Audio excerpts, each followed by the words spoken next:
No, hello. Okay. Bonjour and good morning. Welcome to WASA Distance Education and PLAR English. And this is the very first week of classes in Term 1A of the 24-25 school year, not 25-25.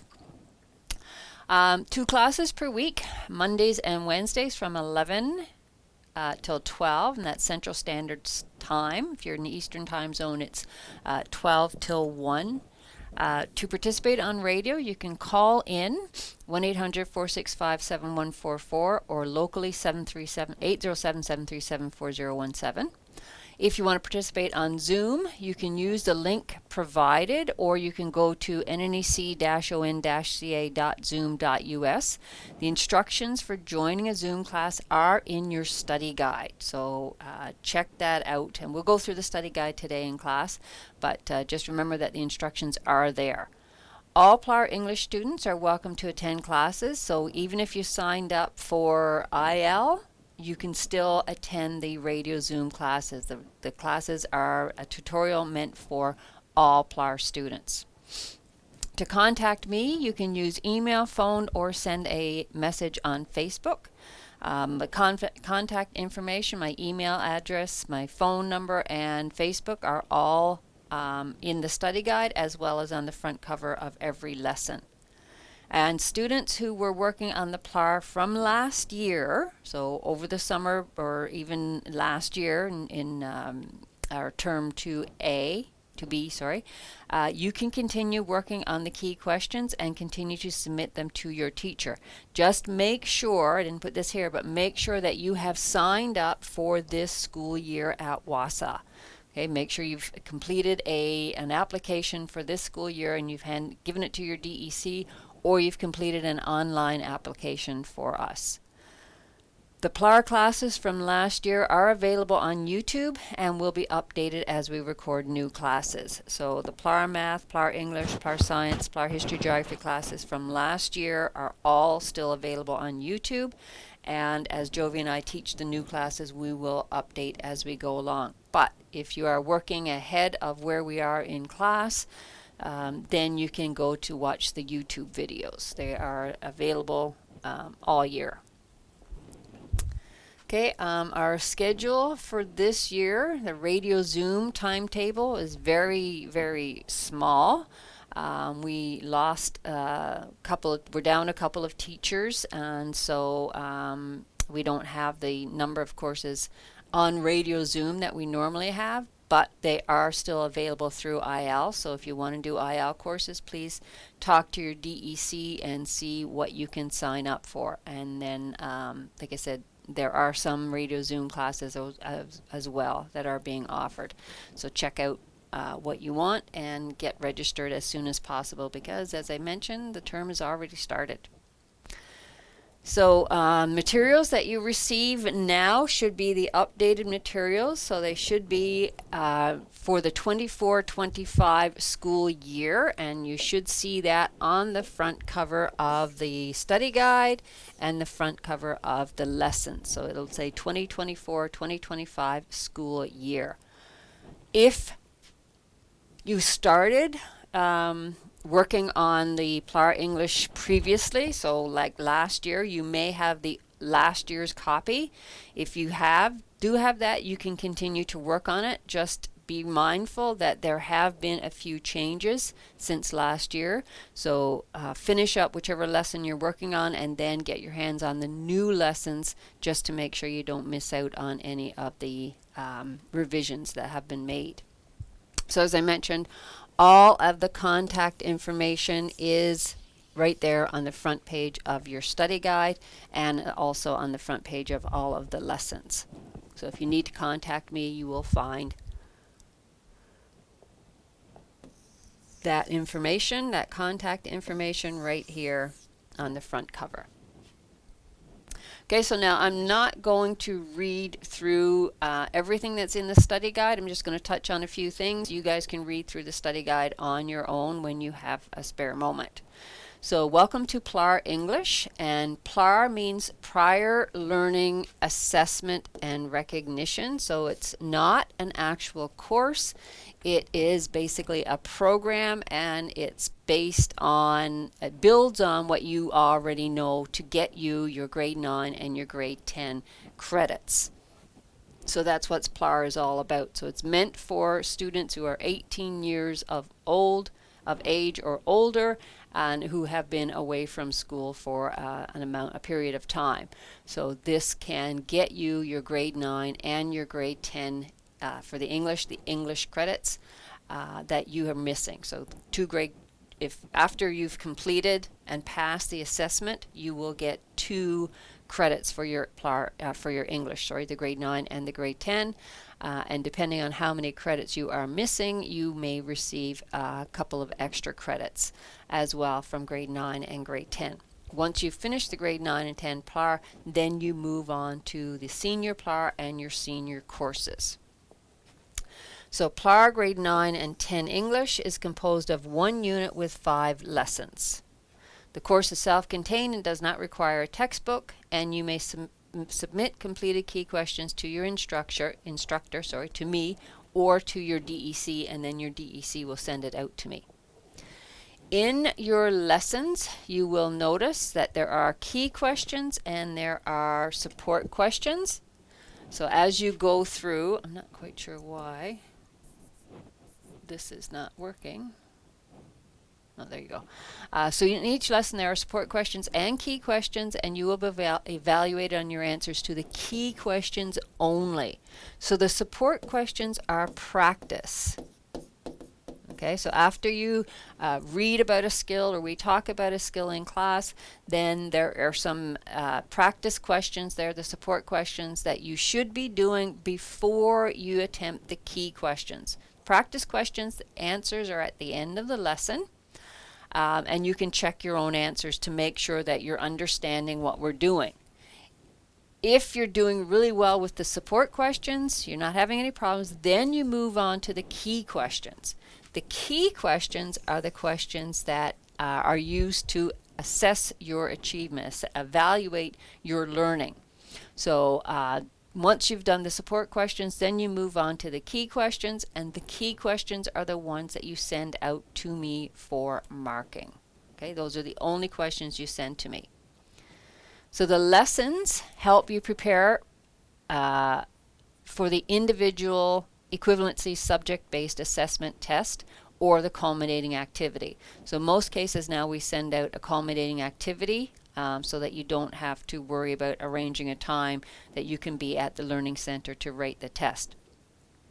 So the lessons are designed to get you ready to be successful in the culminating activity. Now if you're struggling with the lessons, that's a good indication that you're going to have trouble with the culminating activity and you might not pass it. So make sure that if you're struggling with the lessons, whatever you're having trouble with, you work at it till you understand it, so that once you do the culminating activity, you will be prepared and you won't have any trouble with whatever it is you're struggling with.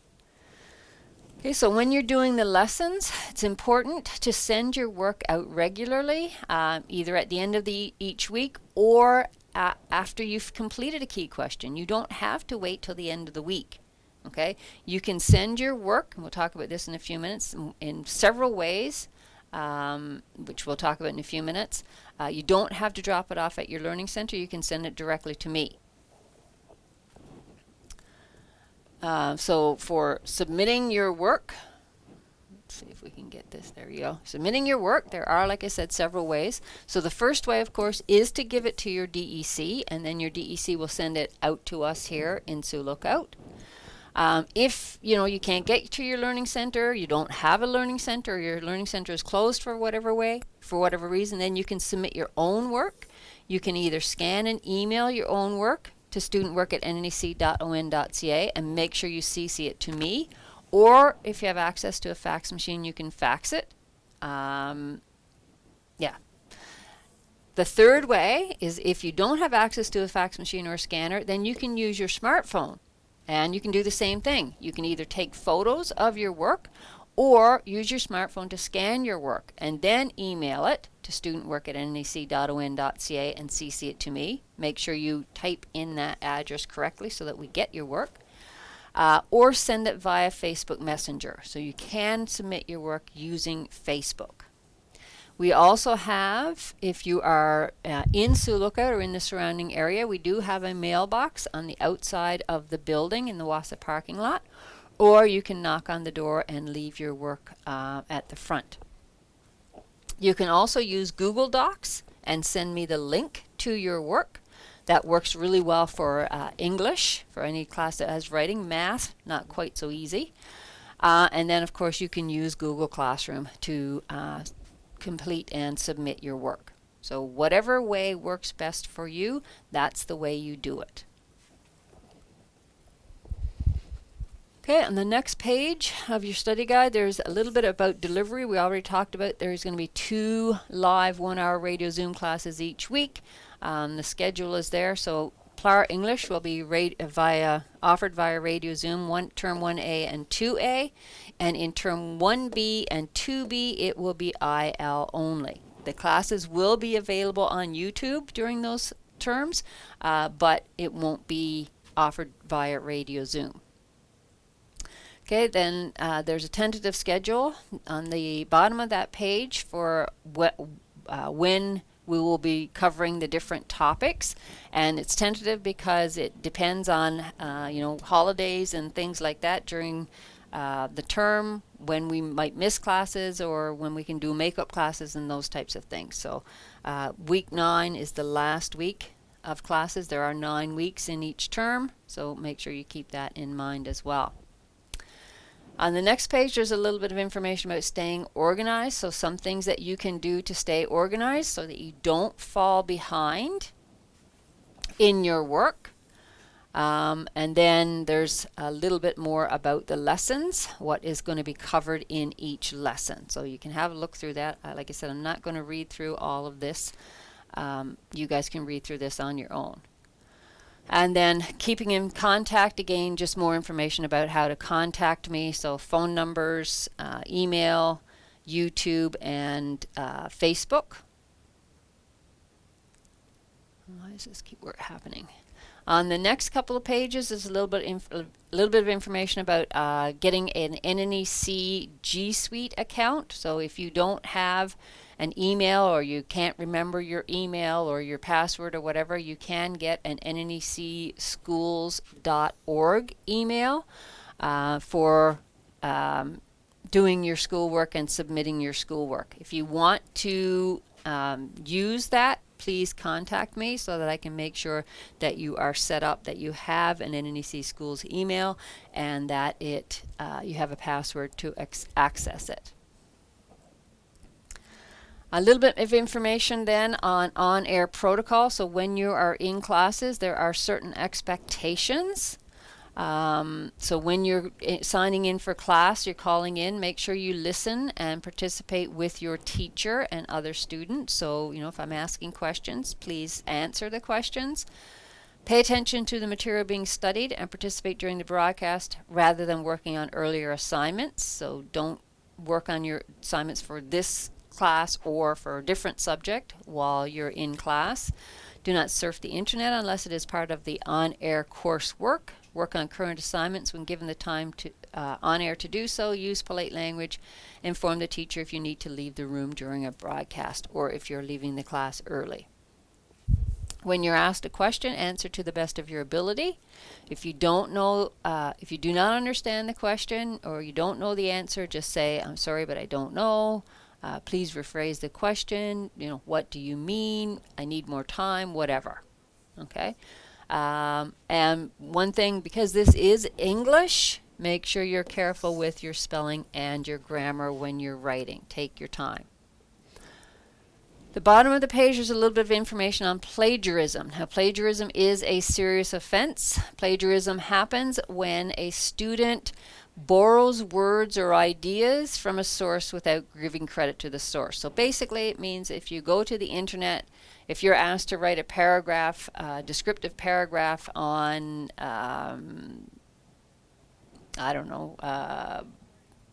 some place that you've been to, for example, and you go to the internet and you find a descriptive paragraph about going to, I don't know, Kenora, for example, then you take that, you just copy and paste that, and you pretend that is your work. Okay, that's plagiarism. So basically taking work from a different source. It can be from the internet, it can be from a textbook, it can be from a magazine, newspaper, or whatever. When you take that work and you submit it as your own work, that's plagiarism. Okay, and you can get a 0 in the course. You can be kicked out of the course for those types of things. So please do not do that. Plagiarism also, that's one thing that's become very popular right now, of course, is Chat GBT, and that also can be considered plagiarism. So you can use Chat GBT to help you do some work, but you can't just go to the internet or go to ChatGPT and say, write me a descriptive paragraph on a trip to Kenora. Okay, that's not your work. You can use it to help you write a paragraph, but you can't get it to do the work for you. So again, be very careful about submitting your work. And I can tell in most cases if it's I can check actually to see if ChatGPT actually wrote the paragraph, and based on your other work that you've submitted, I can tell if you did the work or if somebody else or a program did the work. So watch what you're doing when it comes to doing your work. It's important that you do your own work. If you're struggling with getting it done, then it's important that you contact me for help. Okay, some expectations for writing. Of course, this is an English course, or this is English that we're doing. So the idea is that you learn to use the English language clearly and correctly. Okay, so the goal is to learn how to communicate, to be a better communicator. So that means that you have to do the work, and you have to do the work properly. So noticing the difference between what's spoken language and written language. They're not the same. Okay, when we're speaking, we use a lot of slang. We use a lot of and when we're writing, sometimes if it's informal writing, we use a lot of abbreviations and things like that. So being aware of what is acceptable, the situation that you're in, those types of things is very important. So again, there is a big difference between spoken language and written language, and even within written language, there's a big difference between formal and informal writing. So please be aware of that and make sure that you read instructions very carefully when you are preparing to do any type of writing for this for the English at all. Okay, so read through that just to make sure that you understand what's going on. Okay, then we have attend or listen to class live. So a little bit more about classes there. You can read through that. Just how you can listen to classes. Talks about USB recordings. If you don't have access to the internet and you want to listen to the classes, please let me know. I can save the classes on a USB and send them to you. On the next few pages, some information about how to join the Zoom classes. So read through that as well if you haven't joined a Zoom class before, so that you know what to do. And you do not have to be at your learning center to join a Zoom class. You can join a Zoom class using your phone or your home computer as well. Okay. Learning skills rubric on the next page. When you submit work and I send you back your mark sheet, at the bottom of the page there will be a section where I put in your learning skills, and these are the different categories and what each grading, needs improvement, satisfactory, good, or excellent actually means. So something else for you to take a look at here on the last page is an optional survey. If there is something that you have problems with, language reading or comprehension, technology, no access to the internet or whatever, work conflicts, family conflicts or whatever, please, you can write it in here so that I know what's going on with you. Okay, so I think I'm going to have to do this every time. Let's get started on lesson 1. So again, for this year, it will say PLAR English 2024-2025 on the front cover. Lesson 1 includes key questions, so that's just to let you know that everything is here that you need. You do not need any extra packages. It's all in this lesson. So lesson 1 is parts of speech and paragraph writing. So first lesson is going to deal with the basics of the English language, the basic things that you need to know. So those things are the parts of speech, capitalization, punctuation, the sentence, and paragraph writing. So those are the basics. So lesson 1 is going to be our longest lesson. It's going to take us a couple, maybe 3 weeks to get through all of the information that is here, especially since this week we only have one class. So we're going to start off today with nouns and pronouns. Okay, and so when we're talking about the parts of speech, we are looking at these first 3 key questions: nouns, pronouns, verbs, and all the other parts of speech. Your learning goals are listed here on the first page. I will learn about the parts of speech. I will review how to write complete sentences. I will review how to use commonly misspelled words, and I will write an information paragraph. Some others that aren't even in there. I'm going to have to revise that. Then there are a couple of useful websites listed here. So if you need some help, a little bit extra practice, some of these have online games that you can play for practice. Okay, so welcome to the first lesson of English PLAR. In lesson 1, you will be reviewing information about the different parts of speech in the English language. In addition, you'll be reviewing your knowledge about how to construct and write complete sentences. Words and sentences are the building blocks of the English language. As English speakers, we communicate with each other through the use of words and sentences. If we speak or write words and sentences that are incomplete or that do not make sense, then it will be difficult for other people to understand what we're trying to say. So one of the big things about doing an English course or learning English is to make sure that what you're saying or what you're writing, in this course specifically we'll be dealing a lot with writing, making sure that it makes sense and it communicates the message that you want it to communicate. In other words, the topics that you will be reviewing in this lesson are designed to help you to communicate and write clearly and effectively. First thing as I mentioned, we're going to be doing is learning about the parts of speech. So learning about the parts of speech and how to construct complete sentences will enable you to express your ideas to others in a way that will not confuse them. Our goal as writers is to be as clear and concise as possible so that others can understand us. So the parts of speech is what we're going to start off with first. So on the next page, the next few pages, we go through nouns, the different types of nouns. There's support question 1 there that, as I mentioned before, you should do before you move on to the key question, and talks about singular and plural nouns. So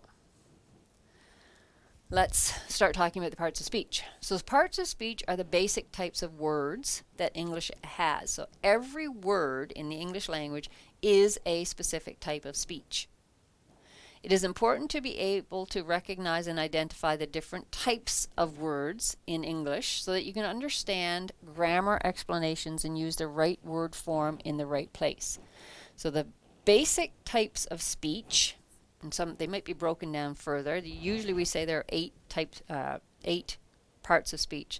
So nouns, verbs, pronouns, adjectives, prepositions, conjunctions, interjections, and adverbs. So today we're going to be looking, hopefully if we have time, at nouns and pronouns because they are very closely related.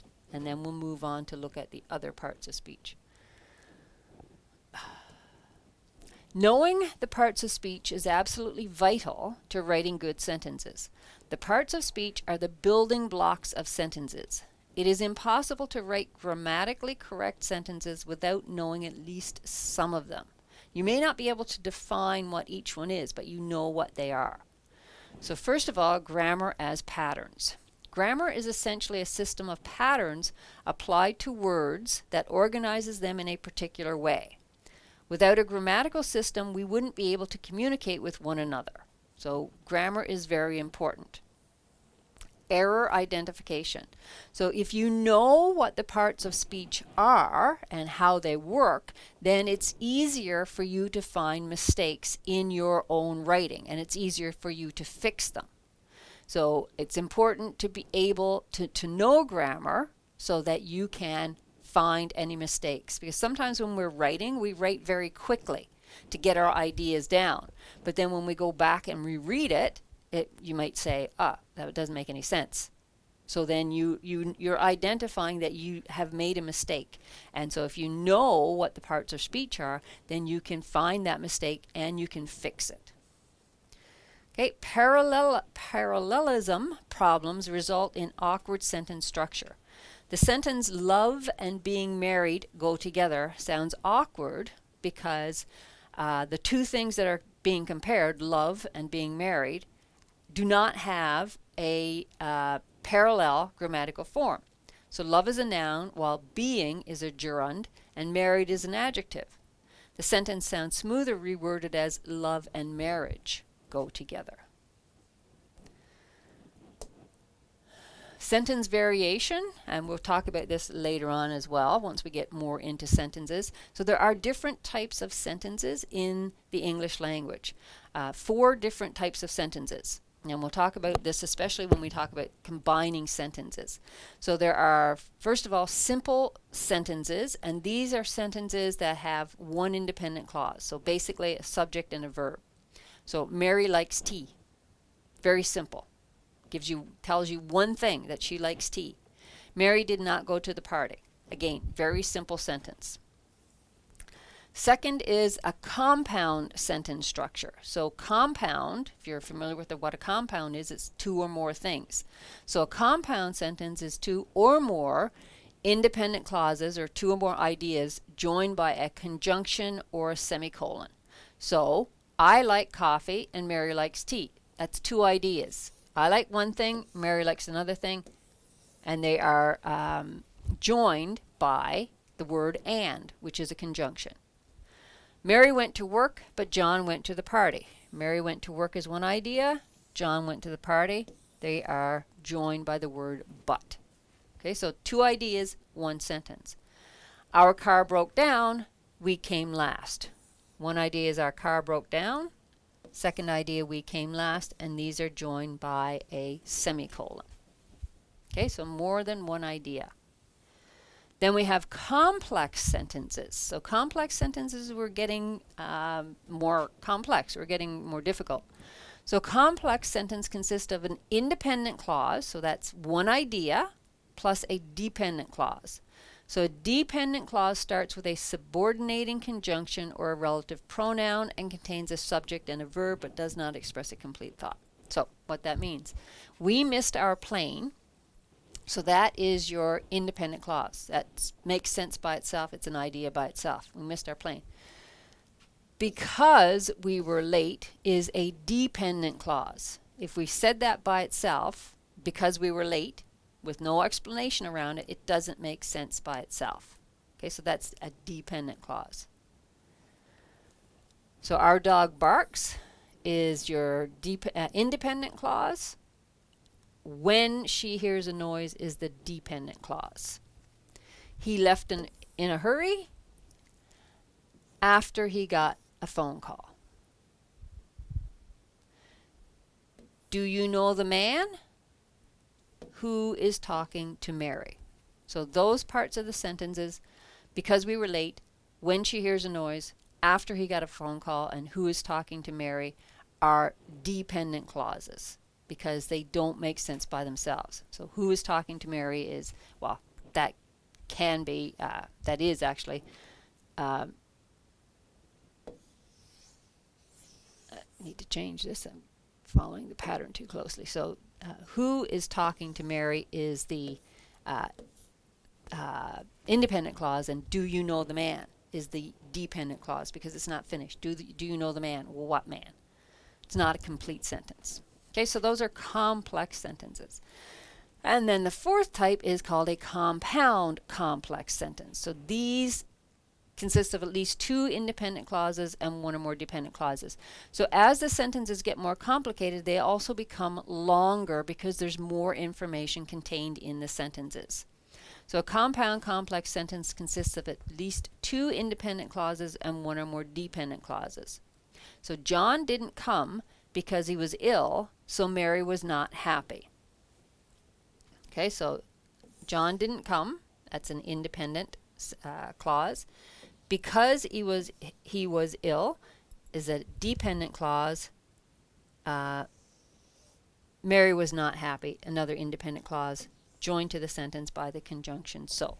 So getting more complicated in here. He left in a hurry after he got a phone call, but he came back 5 minutes later. So we have our dependent clauses, after he got a phone call, conjunction, but, and then the complete sentence or the independent clause, he came back 5 minutes later, and also he left in a hurry.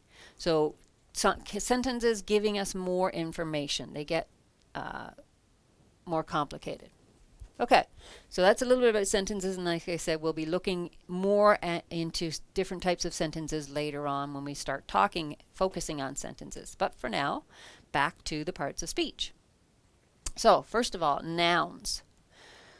A noun is a word for a person, place, or thing. It might be helpful to think of a noun as a naming word, okay? Naming something.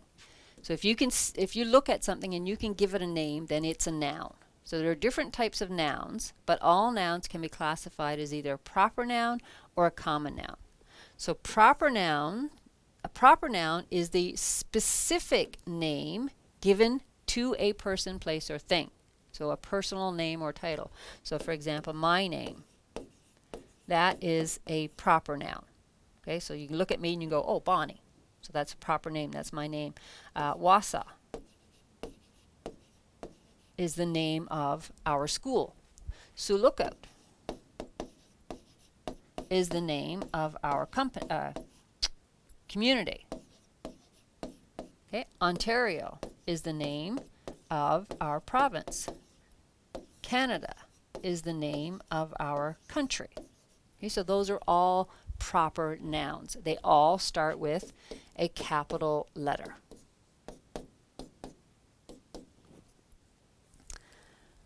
And then we have common nouns. So a common noun is a word used for something. It's not specific. It's the word if you're looking in a dictionary, for example, dog. Okay, oh, you look at the window and there's a dog walking by. Dog is a noun. Cat is a noun. Window is a noun. Road is a common noun. Car is a common noun. Okay, so all of those words that you look at something and you can just give it a name, then it is what we call a common noun. A common noun does not start with a capital letter unless it's at the beginning of a sentence or is a part of a title. It is a common mistake to capitalize a common noun that is an important word in a sentence. For example, he disobeyed a direct order. So the word order is important in the sentence, but it doesn't need a capital O. It's still a common noun. It is the largest church in Birmingham. So church, this important word because that's what you're talking about, but it doesn't need a capital letter. Okay?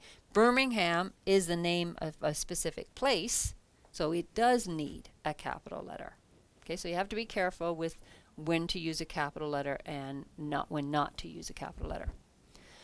So there are different types of common nouns. So first of all are the abstract common nouns.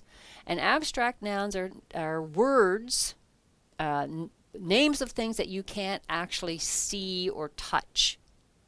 So basically feelings or states, emotions, qualities, concepts, and moments. So feelings, anxiety, fear, and sympathy. You can see someone who is experiencing anxiety, but you can't see the feeling itself.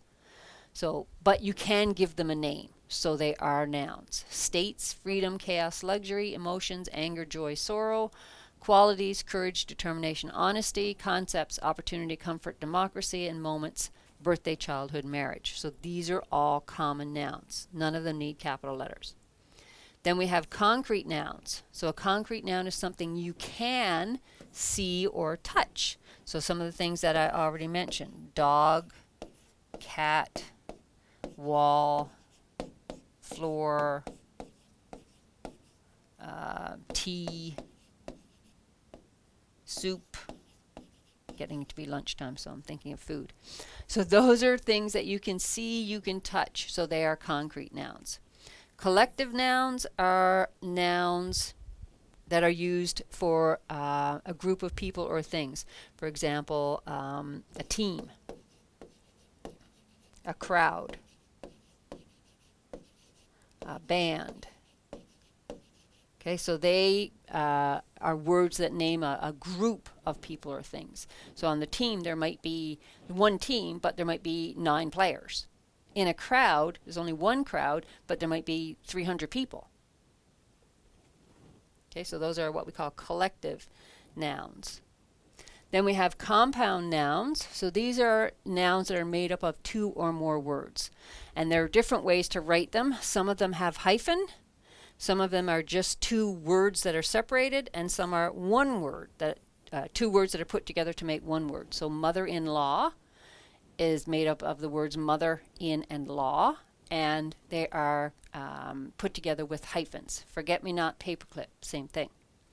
2-word compound nouns: black market, board of members, washing machine. 1-word compound nouns, the words are put together. Black and bird make the word blackbird. Ant and eater make anteater. Snow and man make snowman. So there are different types of compound nouns. Gender-specific nouns, so these are nouns that refer to something that's either specifically male or specifically female. So words like man, a man is male. Boy, bull, those are all male nouns. For female, woman, girl, vixen, those are all female nouns. A gerund is a noun that ends in ing. Okay, these are a little bit tricky. A gerund is a noun formed from a verb, but is not a verb. So running quickly, guessing a number. So running here is actually a noun. Guessing is actually a noun, not a verb. Baking cakes. So these are gerunds. But be careful, because not every word that ends in ing is a gerund. So he is running. Is running is the verb, part helping verb. We'll talk about those again later on. All right, so practice. Which words in the following sentences are nouns? Okay, so kittens and cats make fun pets. So if you look at those words, what are things that you can see or feel? Well, a kitten, a cat, and pets. Okay, you can see them, you can touch them. In number 2, Terry has a beautiful garden. You can see Terry and you can see the garden. Number 3, Jack and Jill went up the hill to fetch a pail of water. You can see Jack and Jill, you can see the hill, you can see the pail, and you can see the water. So that's one way of thinking about what words are nouns. Number 4, Mr. and Mrs. Ingalls built a little house on the prairie. So you can see Mr. and Mrs. Ingalls, you can see their house, and you can see the prairie. Number 5, I read some very interesting articles in that magazine. So what can you see? You can say, yeah, you can see I, but I in this case is not a noun. Okay. Articles I can see, I can read them, and a magazine. Number 6, Sean plays football every Saturday. I can see Sean, I can touch a football, and Saturday is the day of the week, so it is a noun. It's a proper noun. Number 7, my cat isn't allowed to sit on the table. Cat and table. Where is your book? Book. Okay, so those are the only words that you can see or touch in that sentence. Saturday would be an abstract noun. Okay. Oops, sorry. Plural nouns. So we have singular nouns that are like one cat, one dog, one fish, one house, one car, one road. And then we have plural nouns. So when we make a noun more than one, there are certain rules that we have to follow. We can't just add an S to them and make them plural. It's not the way it works. So the general rule tells us that we can add s to most words, most nouns, to make them plural. So car, add an s to make cars. Bag, you add an s to make bags. Table, you add an s to make tables. When we have nouns that end in sz, sxz, ch, sh, or double s, we have to add es. So bus, we have to add es to make buses. Bench, we add es to make benches. Box, we add es to make boxes. Now, of course, there are exceptions. So these, this last column over here are the exceptions to the rule. So for fez, we have to double the z, put an extra z and add es. For gas, we put an extra s and add es. So there are exceptions. If you're not sure about the spelling of a word, basically look it up in the dictionary. Nouns that add in f or fe, we change the ending to ves. So the f we change to v and then we add es. So calf, change the f to v, add es. Shelf, change the f to v, add es. Wolf, change the f to v, add es. So we have calves, shelves, wolves. And there are, of course, exceptions. Cuff, just add an s. Chef, just add an s. Belief, just add an s.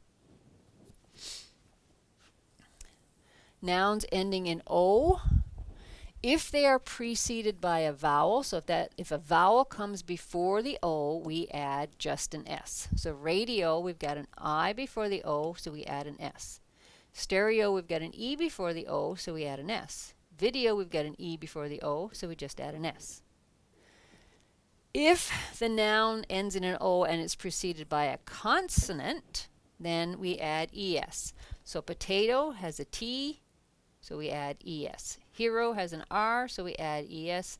Domino has an n, so we add es. And again, there are exceptions.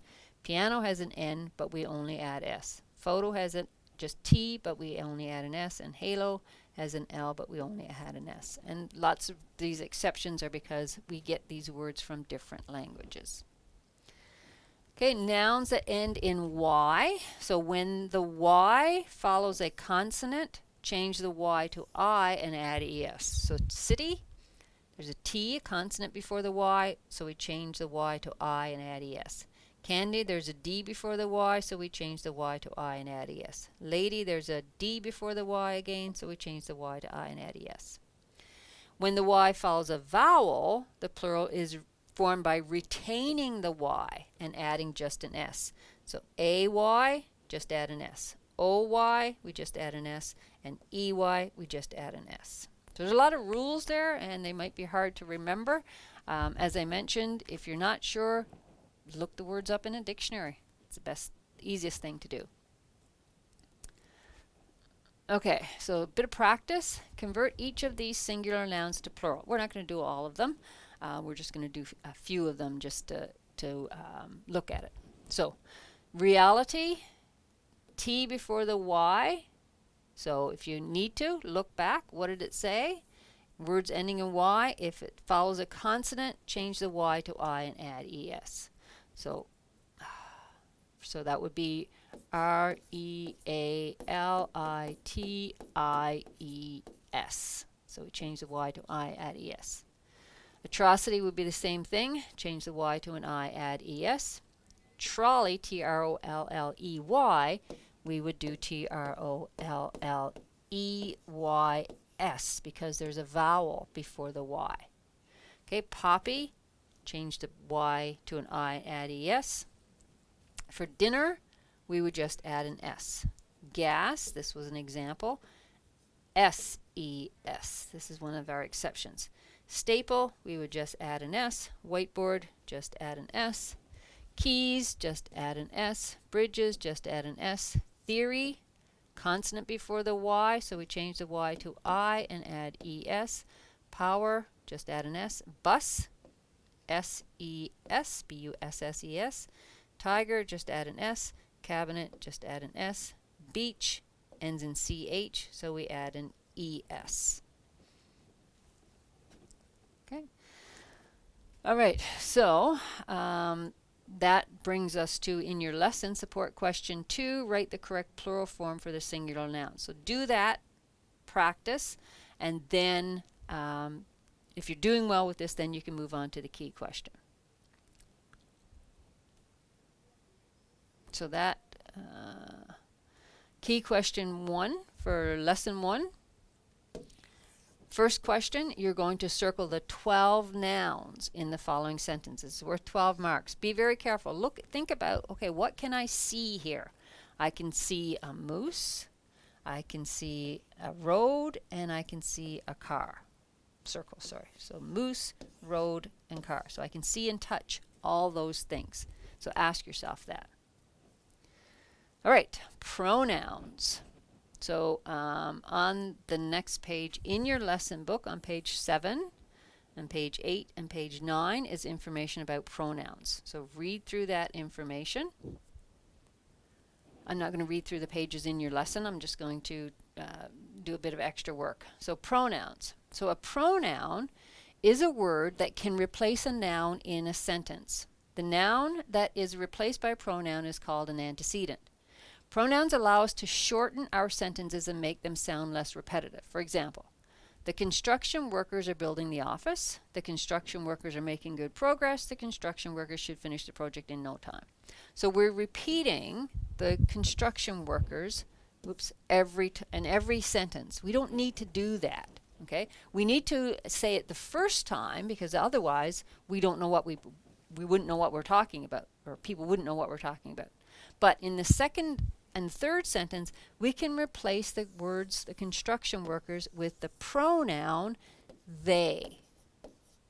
So, revise, the construction workers are building the office. They are making good progress. They should finish the project in no time. So, they is the pronoun that we use instead of saying the construction workers. So, that's the purpose of pronouns, to shorten our sentences, to make them less confusing.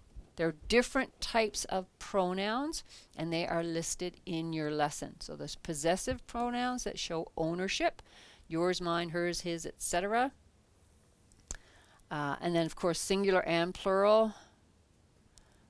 Personal pronouns that refer to the speaker, so I, me, you, he, she. Relative pronouns are used to introduce a relative clause, so whose, which, and that. You don't need to know all the different types of pronouns, but they are there in case you want to understand it better.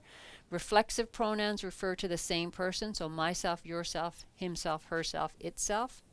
Indefinite pronouns, they don't specifically identify what they're referring to, so very vague. Another, anybody, anyone, anything, nobody, no one, nothing. Those are indefinite pronouns. Demonstrative pronouns point to certain things, this and that. Interrogative pronouns, who, whom, whose, what, which. Reciprocal pronouns, each other, one another. There's not very many of those. Okay, in your lesson, on page 10, there is a list of the different pronouns. And then on the bottom of page 10, support question 3, make sure you do that support question. Okay, and then key question 1, part 2, circle the 20 pronouns in the sentences below. So there are 20 of them, 1 mark each. Read through the sentences very carefully to identify the pronouns. So sometimes you can look at the list at the top if you want to help you to identify those pronouns. Okay, so that is it for our class today. We are out of time. Our time is up. So when we meet again next week, because we only get one class this week, we will continue on talking about the parts of speech. So other than that, try to get that key question finished and submitted to me as soon as possible. And enjoy the rest of your week. Miigwech.